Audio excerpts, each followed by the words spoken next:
Assalamualaikum warahmatullahi wabarakatuh.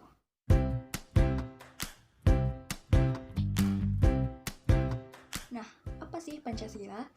Nah, Pancasila adalah dasar negara kesatuan Republik Indonesia yang ditegakkan berdasarkan prinsip-prinsip kehidupan, kebangsaan, dan kenegaraan. Dan Pancasila terdapat pada preambule Undang-Undang Dasar 1945 dan dijabar lebih lanjut dalam pasal-pasal yang terdapat dalam Undang-Undang 1945 tersebut. Nah, artinya nilai-nilai yang terkandung dalam Pancasila menjadi nilai-nilai yang mengatur kehidupan politik, hukum, ekonomi, sosial budaya, seni, dan lain sebagainya. Nah, pendidikan karakter bangsa bertujuan mempersiapkan peserta didik menjadi warga negara yang lebih baik, yakni warga negara yang memiliki kemampuan, kemauan, dan menerapkan nilai-nilai Pancasila dalam kehidupannya sebagai warga negara. Itulah sebabnya kenapa Pancasila penting dalam kehidupan berkependidikan, tentunya khususnya dalam pendidikan karakter itu sendiri. Pancasila sebagai falsafah negara lahir dari kecerdasan dan kearifan anak bangsa. Sebagai pandangan hidup bangsa, Pancasila merupakan kristalisasi nilai-nilai budaya dan agama yang hidup dalam masyarakat. Pancasila menjadi sumber inspirasi, sumber nilai, dan juga moral bangsa. Nah, konsensus bahwa Pancasila sebagai anutan untuk pengembangan nilai dan moral bangsa secara alamiah filosofis merupakan pemufakatan yang normatif. Secara mendalam juga, peran dan fungsi Pancasila dapat diuraikan sebagai jiwa dan kepribadian bangsa Indonesia, sebagai dasar negara, sumber dan asas hukum, perjanjian luhur, pemersatu, cita-cita dan tujuan bangsa, juga moral pembangunan dan modal pembangunan nasional. Nah, selama ini tantangan yang dihadapi negara dalam konteks perwujudan nilai-nilai ideologi berbagai pemahaman yang tidak sejalan dengan nilai-nilai ideologi Pancasila. Nah, kondisi seperti ini menimbulkan daya tarik dialektik dan harga diri warga negara. Warga negara akan dipengaruhi oleh faktor-faktor saat memilih berbagai nilai ini. Yang pertama, tantangan dan implikasi aktualisasi nilai sila ke-1 dari Pancasila pada diri anak bangsa, antara lain dapat dicermati atas hasil interaksi nilai ketuhanan yang Maha Esa versus nilai komunisme atau sosialisme, sekularisme, teokrasi, dan juga liberalisme. Spiritualitas sila ketuhanan yang Maha Esa antara lain mengandung nilai dasar cita-cita kenegaraan dan nilai kesesuaian hubungan sebab akibat antara Tuhan, manusia, dan negara. Dalam hal itu sendiri, setiap warga negara memiliki kebebasan dalam memeluk agama sesuai keimanan dan ketakwaan masing-masing.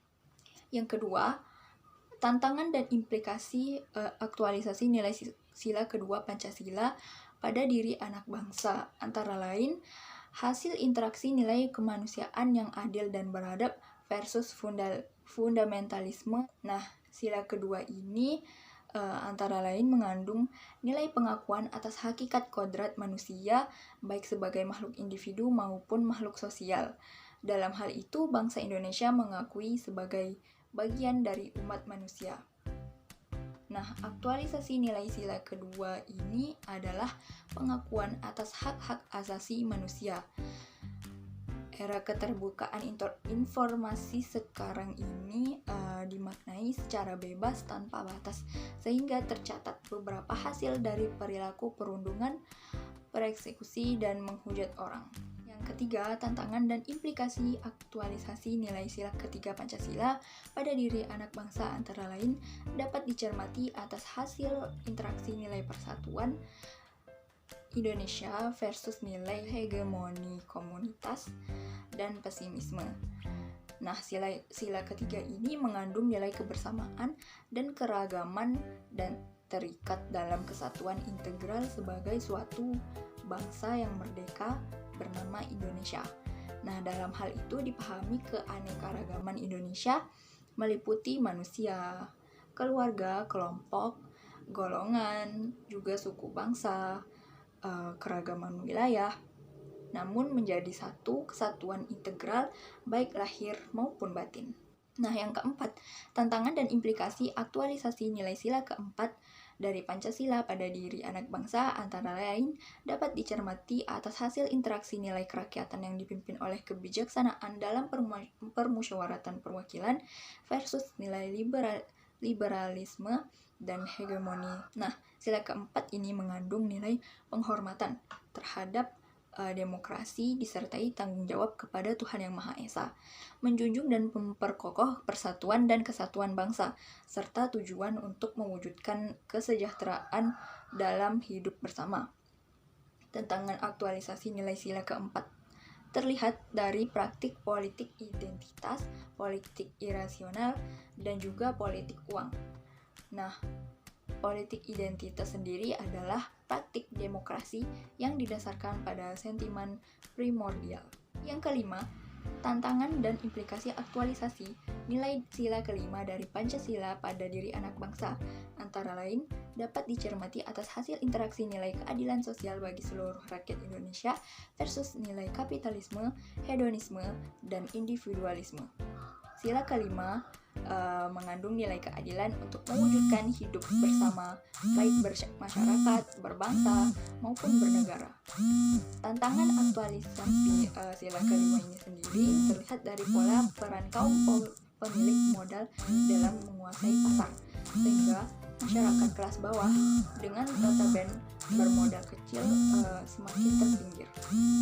Tantangan terhadap nilai ini juga ditunjukkan melalui perilaku hedonis sebagian masyarakat yang bergaya hidup boros dan juga westernisasi. Nah, kesimpulan yang bisa saya ambil dari kesempatan kali ini adalah pada hakikatnya kegiatan internalisasi nilai-nilai Pancasila yang dilaksanakan oleh Pusat Studi Pancasila dapat dijadikan salah satu upaya penguatan wawasan kebangsaan dan juga ideologi Pancasila. Penguatan tentang wawasan kebangsaan dan ideologi Pancasila merupakan suatu hal yang penting dan mutlak harus selalu dilakukan secara kontinuitas sejalan dengan dinamika proses kehidupan berbangsa dan juga bernegara. Kesadaran akan moral dan norma yang ada tanpa harus dipaksa melakukannya, tetapi kesadaran yang ada dalam diri pribadi.